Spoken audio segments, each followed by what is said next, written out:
ఇక భారత రాష్ట్రపతి ద్రౌపది ముర్ము రేపు విశాఖకు రానున్నారు. ఈ నేపథ్యంలో విశాఖ సాగర తీరం సమీపంలోని హోటల్ నోవోటెల్లో ఏర్పాటు శరవేగంగా జరుగుతున్నాయి. కేంద్రీయ గిరిజన విశ్వవిద్యాలయం మొదట స్నాతకోత్సవ కార్యక్రమానికి హాజరయ్యేందుకు ఆమె రాబోతున్నారు. రేపు మధ్యాహ్నం నిర్వహించే స్నాతకోత్సవంలో రాష్ట్రపతితో పాటు కేంద్ర మంత్రి ధర్మేంద్ర ప్రధాన్, రాష్ట మంత్రి నారా లోకేష్ హాజరు కానున్నారు. కేంద్రీయ గిరిజన విశ్వవిద్యాలయం ప్రధాన స్నాతకోత్సవంలో ఏర్పాట్లకు సంబంధించి మరింత సమాచారం మా ప్రతినిధి చంద్రశేఖర్ అందిస్తారు.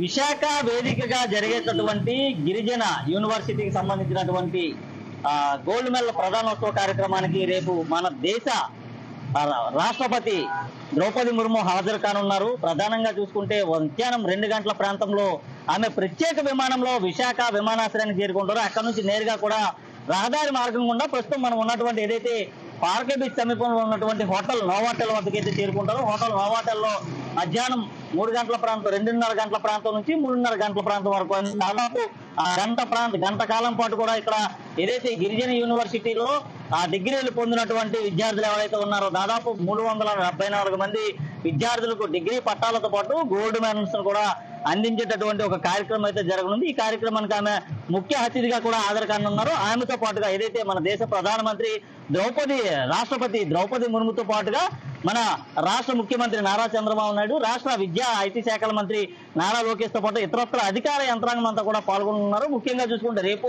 2:30 గంటల ప్రాంతంలో విశాఖకు ఆమె అయితే రానున్నారు. ముఖ్యంగా ఆమెను సాదర ఆహ్వానం పలికేందుకు రాష్ట్ర గవర్నర్ అబ్దుల్ నజీర్ కూడా హాజరు కానున్నారు. అయితే ఈ రోజు సాయంత్రం 4 గంటల ప్రాంతంలో ఆయన విశాఖకైతే చేరుకొని రేపు వచ్చేటటువంటి మన దేశ ప్రథమ పౌరురాలు రాష్ట్రపతి ద్రౌపది ముర్ముకి విశాఖలో ఉన్నటువంటి ఏదైతే ఐఎన్ఎస్ డాగా ఎయిర్పోర్ట్ వద్ద ఆమెకు ఘన స్వాగతం పలికిన తర్వాత అక్కడ నుంచి నేరుగా కూడా రహదారి మార్గంలో మనం చూసుకోవచ్చు. ఏదైతే రోడ్డు ఉందో ఈ రోడ్డు మార్గం ద్వారా నేరుగా కూడా ఆమె అయితే ఇక్కడ ఉన్నటువంటి హోటల్ నోవాటెల్కి చేరుకుని హోటల్ నోవాటెల్లో కార్యక్రమాన్ని కూడా నిర్వహించున్నారు. ఈ నేపథ్యంలోనే దీనికి సంబంధించినటువంటి అన్ని రకాల ఏర్పాట్లు కూడా ఇప్పటికే అధికార యంత్రాంగం అయితే పూర్తి చేసినటువంటి పరిస్థితి కనిపిస్తుంది. ముఖ్యంగా రాష్ట్రపతి రానున్నటువంటి నేపథ్యంలో 3 రోజుల పాటు కూడా తాత్కాలిక రెడ్ అలర్ట్ ను కూడా విశాఖలోని కొన్ని ప్రాంతాల్లో జారీ చేసినటువంటి పరిస్థితి అయితే ఉన్నాయి. ముఖ్యంగా చూసుకుంటే మనం ఇటు విశాఖలో ఉన్నటువంటి ఏదైతే డాగాతో పాటుగా కూడా ఆమె వచ్చేటటువంటి రోడ్డు మార్గం ఏదైతే ఉందో ఆ రోడ్డు మార్గంలో 3 అంచెల భద్రతను కూడా ఏర్పాటు చేసినటువంటి పరిస్థితి కనిపిస్తుంది. ముఖ్యంగా పెద్ద ఎత్తున భద్రతా బందోబస్తును ఏర్పాటు చేయడంతో పాటు ఆమె వచ్చి వెళ్ళేటటువంటి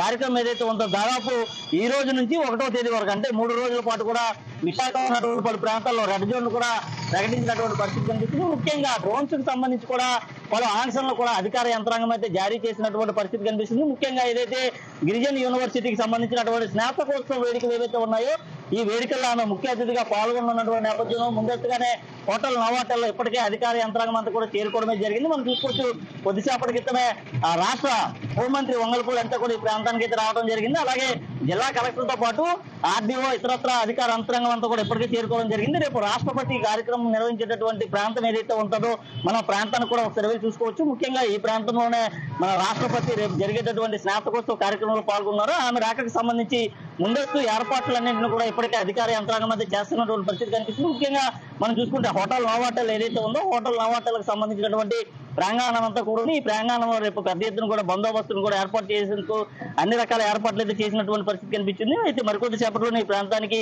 విశాఖ సిపితో పాటు రాష్ట్ర హోంమంత్రి కూడా రానున్నారు. ముఖ్యంగా ఏదైతే రాష్ట్రపరంగా ఉన్నాయనే దానిపైన కూడా పూర్తిగా ఇక్కడ అయితే అధికారులను అడిగి తెలుసుకున్నటువంటి పరిస్థితి కనిపిస్తుంది. ముఖ్యంగా ఏదైతే స్నాతకోత్సవ వేడుకలు ఏవైతే ఉన్నాయో స్నాతకోత్సవ వేడుకల్ని అట్టహాసంగా నిర్వహించేందుకు కూడా ఇప్పటికే అన్ని రకాల ఏర్పాట్లు అయితే సిద్ధం చేసినటువంటి పరిస్థితి కనిపించింది. ముఖ్యంగా చూసుకుంటే విశాఖ డాగాకు సంబంధించినటువంటి ప్రాంతం నుండి అక్కడ నుంచి నేరుగా కూడా రహదారి మార్గం ఏదైతే ఉంటుందో ఆ రహదారి మార్గం గుండా ఇక్కడికి రాష్ట్రపతి వచ్చేటటువంటి మార్గం ఏదైతే ఉందో ఈ మార్గంలో 3 అంచెల భద్రతతో పాటు పెద్ద ఎత్తున కూడా పోలీస్ బందోబస్తును కూడా ఇప్పటికే ఏర్పాటు చేసినటువంటి పరిస్థితి కనిపిస్తుంది. ఉదయం నుంచి కూడా ఒక ట్రయల్ రన్ కూడా నిర్వహించినటువంటి పరిస్థితి కనిపిస్తుంది. మరోవైపు చూసుకుంటే జిల్లా అధికార యంత్రాంగంతో పాటు ఈ నైకా దళ అధికారులు, త్రివిధ దళ అధికారులు కూడా రాష్ట్రపతి రానున్నటువంటి నేపథ్యంలో ముందస్తుగా భద్రతా పరమైనటువంటి చర్యలు చేపట్టినటువంటి పరిస్థితి కనిపిస్తుంది. ముఖ్యంగా మనం చూసుకోవచ్చు హోటల్ నోవాటెల్ వద్ద కూడా ఎప్పటికప్పుడు అధికార యంత్రాంగం అంతా రావడం ఇక్కడ ఉన్నటువంటి పరిసరాలన్నింటినీ కూడా పర్యవేక్షిస్తున్నటువంటి పరిస్థితి కనిపిస్తుంది. రేపు జరిగేటటువంటి కార్యక్రమం చాలా అట్టహాసంగా జరిగేందుకు ఎలాంటి అవాంఛనీయ సంఘటనలు చోటు చేసుకోకుండానే ముందస్తు ఏర్పాట్లు కూడా చేసినటువంటి పరిస్థితి ఉన్నాయి. ఇది ప్రస్తుతం ఉన్నటువంటి